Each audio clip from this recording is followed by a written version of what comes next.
अमेरिकेतल्या टेक्नॉलॉजी सेक्टरमधल्या अनेक लहान मोठ्या कंपन्यांनी कर्मचारी कपातीचा धडाका सुरू केला। गेल्या वर्षभरामध्ये फेसबुक, मेटा, ॲमेझॉन आणि ट्विटर यासारख्या आघाडीच्या कंपन्यांनी मोठ्या प्रमाणावर कर्मचाऱ्यांना कामावरून काढून टाकलं। अमेरिकेमध्ये आर्थिक मंदीच्या संकटाची चाहूल लागल्यानं या घडामोडी सुरू झाल्या। यामध्ये आता भारतातल्या पेटीएमचा देखील समावेश होतोय। पेटीएमची पॅरेंट कंपनी असलेल्या 197 कम्युनिकेशननं 1000हून अधिक कर्मचाऱ्यांना कामावरून काढून टाकलं आहे। हे कर्मचारी कंपनीच्या वेगवेगळ्या युनिटमध्ये काम करत होते। आपल्या इतर व्यवसायावर लक्ष केंद्रित करण्यासाठी कंपनी कॉस्ट कटिंग करत आहे असं सांगितलं गेलं।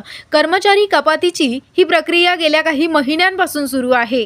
मिळालेल्या माहितीनुसार कंपनीनं एकूण कर्मचाऱ्यांपैकी 10% कर्मचाऱ्यांना कामावरून काढण्याचा निर्णय घेतला। याशिवाय कंपनीनं आपल्या स्मॉल तिकीट, कन्झ्युमर लेंडिंग आणि बाय नाऊ पे लेटरमध्येही बदल केले आहेत। RBIनं अनसिक्युअर्ड लोनच्या बाबतीमध्ये घेतलेल्या नवीन निर्णयाच्या पार्श्वभूमीवर हे बदल केले गेले आहेत। काही काळापूर्वी कंपनीनं सांगितलं होतं की ते आता लहान रकमेची कर्ज देणं बंद करणार आहे।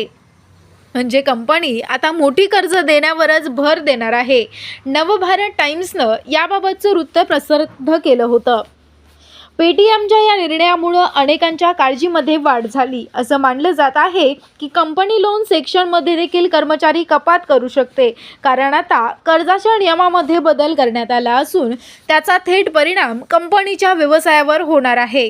सध्या याबाबत कंपनीकडून कोणतेही अधिकृत वक्तव्य आलेले नाही।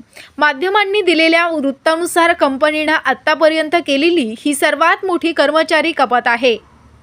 स्टार्टअपला फंडिंगची समस्या भेडसावत असताना पेटीएमनं हा निर्णय घेतला।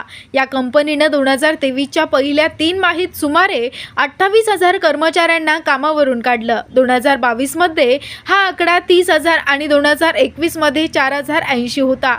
पेटीएम आपल्या वेल्थ मॅनेजमेंटसाठी सतत नवनवीन निर्णय घेत आहेत। मागणीमध्ये झालेली घट आणि जागतिक आर्थिक घडामोडीमधल्या बदलामुळे अमेरिकेसह अनेक देशांमधल्या कंपन्या अडचणीत आल्या आहेत। याचा सर्वात जास्त फटका IT सेक्टरला बसणार असल्याचा अंदाज तज्ज्ञांनी व्यक्त केला।